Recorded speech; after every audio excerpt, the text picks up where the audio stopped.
नमः शिवाय। ओम नमः शिवाय। नमस्कार, बहुत बहुत स्वागत है दर्शकों। आज का विषय है कि दशम भाव का स्वामी जब दूसरे भाव में बैठता है तो किस प्रकार के फल देता है। अब दशम भाव जो है वो करियर का भाव है, प्रोफेशन का भाव है। व्यक्ति जीवन में कितनी प्रसिद्धि प्राप्त करेगा इसको भी हम दशम भाव से देखते हैं, पिता को भी हम दशम भाव से देखते हैं। और दूसरा भाव जो है वो संचित धन का भाव है, जो जमा हुआ धन है उसको दूसरे भाव से देखते हैं। वाणी को दूसरे भाव से देखा जाता है। दूसरा भाव कुटुंब का भी है, फैमिली का भाव है। अब जब 10वें भाव का स्वामी दूसरे भाव में बैठेगा तो किस प्रकार के फल देगा। अब इसका अर्थ यह है कि आपका जो करियर है, जो आपका प्रोफेशन है, उसका संबंध दूसरे भाव से हो गया। और दूसरा भाव चूंकि फैमिली का है, कुटुंब का है, तो ऐसा हो सकता है कि आप किसी ऐसे प्रोफेशन में हो जो आपकी फैमिली से संबंध रखता हो, या आप कोई ऐसा बिजनेस कर सकते हैं जो आपका फैमिली बिजनेस हो। और चूंकि 10वां भाव पिता से भी संबंध रखता है तो आप कोई ऐसा व्यवसाय चुन सकते हैं जो आपके पिता करते हो। जैसे यदि आपके पिता डॉक्टर हैं तो आप भी डॉक्टर बन सकते हैं, या यदि आपके पिता का कोई नर्सिंग होम है तो आप उसमें काम कर सकते हैं, उसमें आप डॉक्टर बन सकते हैं। दूसरा भाव चूंकि स्पीच का भी है तो आपका जो प्रोफेशन होगा वो स्पीच से भी संबंध रख सकता है। जैसे कि आप कोई वक्ता हो सकते हैं, मोटिवेशनल स्पीकर हो सकते हैं, टीचर हो सकते हैं, कोई धार्मिक प्रवक्ता हो सकते हैं। तो ये सब विभिन्न ग्रहों के आधार पर निर्भर करेगा कि कौन सा ग्रह दशम भाव का स्वामी बन रहा है और वो दूसरे भाव में बैठा है। अब चूंकि दूसरा भाव धन से भी संबंध रखता है तो ऐसे व्यक्ति जिनके दशम भाव का स्वामी दूसरे में बैठा हो तो उनका ये एक मोटिव रहता है, उनका ये एक मकसद रहता है कि वो अधिक से अधिक धन कमाएं। धन को लोग काफ़ी महत्व देते हैं और अपने प्रोफेशन से, अपने करियर के द्वारा धन की भी प्राप्ति उनको काफ़ी अधिक होती है। अब ये निर्भर करेगा कि दशम भाव का जो स्वामी बन रहा है वो किस स्थिति में दूसरे भाव में बैठा है, उसका बल कितना है, किन ग्रहों के द्वारा वो देखा जा रहा है, किन ग्रहों के साथ वो दशम भाव का स्वामी बैठा है। तो उसके आधार पर फल में परिवर्तन हो जाएगा। अब मान लीजिए कि चंद्रमा दशम भाव का स्वामी है और वो दूसरे भाव में बैठा है, तो तुला लग्न की कुंडली में चंद्रमा दशम भाव का स्वामी बनता है। तो यहाँ पर दूसरे भाव में चंद्रमा नीच का होकर बैठेगा, वृश्चिक राशि में बैठा होगा तो नीच का हो जाएगा। तो ऐसी स्थिति में जो जातक है उसको अपने करियर से बहुत अधिक सेटिस्फैक्शन नहीं मिलेगा, क्योंकि वो धन कमाना चाहेगा। धन के भाव में बैठा है चंद्रमा और नीच का हो गया, निर्बल हो गया, तो धन संबंधित मामलों में कठिनाई आएगी। करियर में आप अनसेटिस्फाई हो सकते हैं, सेटिस्फाई नहीं होंगे। हो सकता है वहाँ पर आपको धन की अधिक प्राप्ति ना हो, या आप जितना धन कमाना चाह रहे हैं उतना करियर से आपको धन ना मिले। तो यहाँ पर धन से संबंधित जो मामले हैं वहाँ पर व्यक्ति जो होगा वो ज़्यादा सेटिस्फाई नहीं होगा। अब चंद्रमा चूंकि एक इमोशनल ग्रह है तो यहाँ पर जो जातक होगा वो अपने व्यवसाय से काफ़ी इमोशनली अटैचमेंट रखेगा। यदि डॉक्टर है तो अपने पेशेंट से भी इमोशनली कनेक्ट हो सकता है। यदि सूर्य दशम भाव का स्वामी है और दूसरे भाव में बैठा तो सूर्य चूंकि पिता का कारक है तो आप किसी ऐसे व्यवसाय से संबंधित रह सकते हैं जो आपके पिता करते हों और पिता के द्वारा आप गाइड होते हैं। पिता आपसे जैसा कहेंगे उनके आदेशों का आप पालन करने वाले होंगे। तो आपका जो प्रोफेशन होगा वो आपके पिता के द्वारा निर्देशित होगा। क्योंकि दूसरा भाव स्पीच का भी है, यदि आप किसी ऐसे प्रोफेशन में हैं जहाँ पर वाणी की आवश्यकता है, बोलने की जहाँ पर ज़रूरत होती है, ओजस्वी वाणी रहेगी, काफ़ी गरिमामय आपकी वाणी रहेगी, उसमें आवाज़ में एक तेज रहेगा।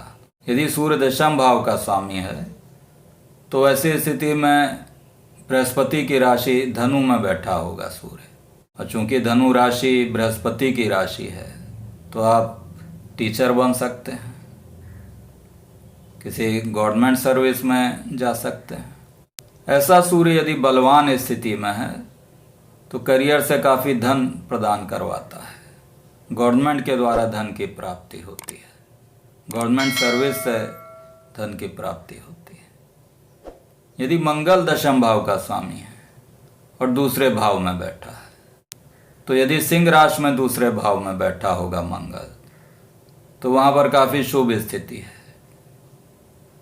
ऐसे जातकों की वाणी जो होती है उसमें थोड़ा सा एग्रेशन होता है, थोड़ी उग्रता होती है, लेकिन सूर्य चूंकि मंगल का मित्र है, मंगल अपनी मित्र राशि में बैठा होगा, तो यहाँ पर वाणी जो होगी या जो व्यक्ति की स्पीच होगी उसका कोई तात्पर्य होगा, कोई मकसद होगा उसका, या कोई फिजूल की वाणी हो ऐसा जातक नहीं बोलेगा। ऐसे जातक का करियर डिफेंस से संबंधित हो सकता है, पुलिस की नौकरी में ऐसा जातक हो सकता है। यदि मंगल दूसरे भाव में मीन राशि में बैठा हो, अर्थात दशम भाव में यदि वृश्चिक राशि पड़ रही हो, तो यहाँ पर मंगल व्यक्ति को बृहस्पति से संबंधित किसी व्यवसाय में डाल सकता है। जैसे कोई धार्मिक प्रवक्ता हो सकता है व्यक्ति, टीचिंग लाइन में भी जा सकता है। यदि बुध दशम भाव का स्वामी है और दूसरे भाव में बैठा है, तो बुध चूंकि कम्युनिकेशन का ही ग्रह है, कम्युनिकेशन को दर्शाता है, और दूसरा भाव भी स्पीच का है, तो ऐसे जातक जिनका दशम भाव का स्वामी बुध दूसरे भाव में बैठा हो, वो स्पीच से संबंधित कोई काम करते हैं, वाणी से संबंधित काम कर सकते हैं।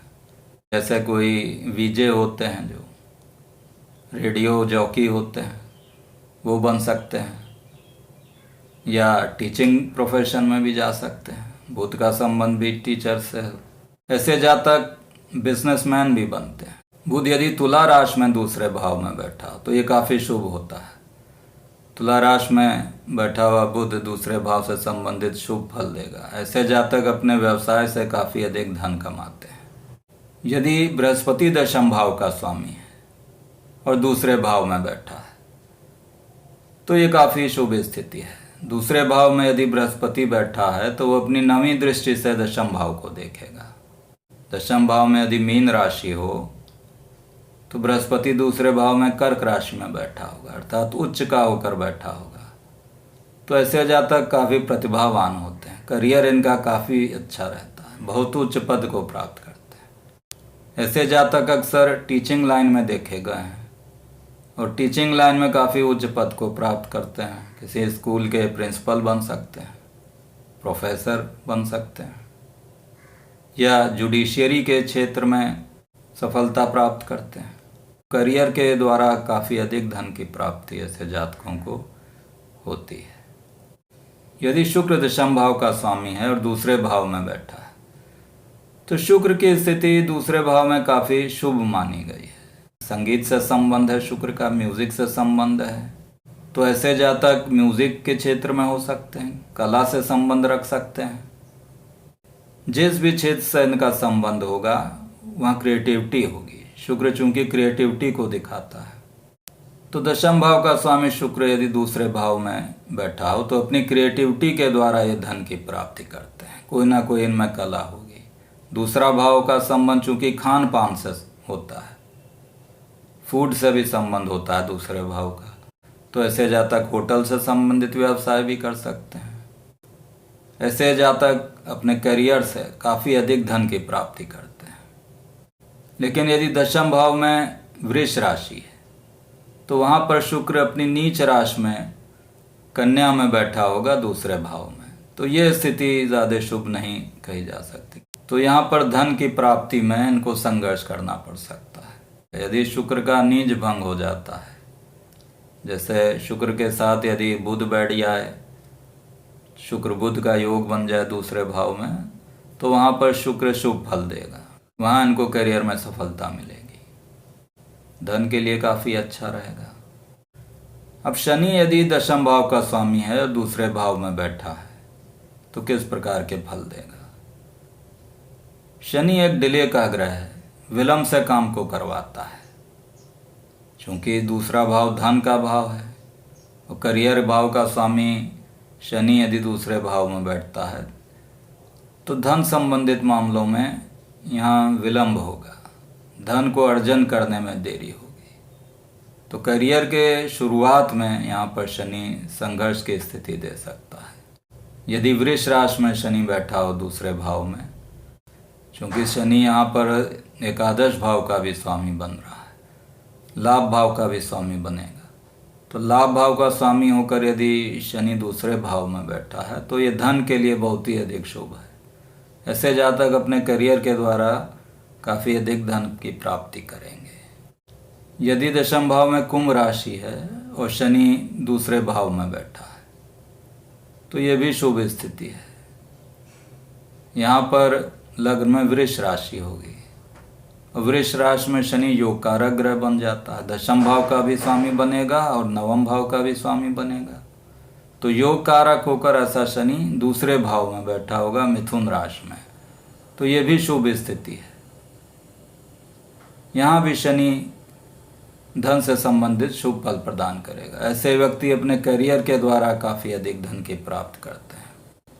अब यहाँ पर हमको ये देखना होगा कि जो ग्रह दशमेश बन रहा है वो कितना अधिक बलवान है, बल उसका क्या आ रहा है, कौन से ग्रह उसको देख रहे हैं, शुभ ग्रह देख रहे हैं या शुभ ग्रह देख रहे हैं, और किन ग्रहों के साथ वो बैठा है, साथ में दूसरे भाव का स्वामी कौन सा ग्रह बन रहा है, उसकी क्या स्थिति है, इसको भी देखना आवश्यक है। तो इन सब का पूर्ण विश्लेषण करने के बाद ही इस निष्कर्ष पर पहुंचा जा सकता है कि दशम भाव का स्वामी दूसरे भाव में बैठकर किस प्रकार के फल देगा। तो आशा है कि आपको मेरा वीडियो पसंद आया होगा। यदि वीडियो पसंद आया है तो कृपया लाइक करें, शेयर करें, सब्सक्राइब करें। धन्यवाद।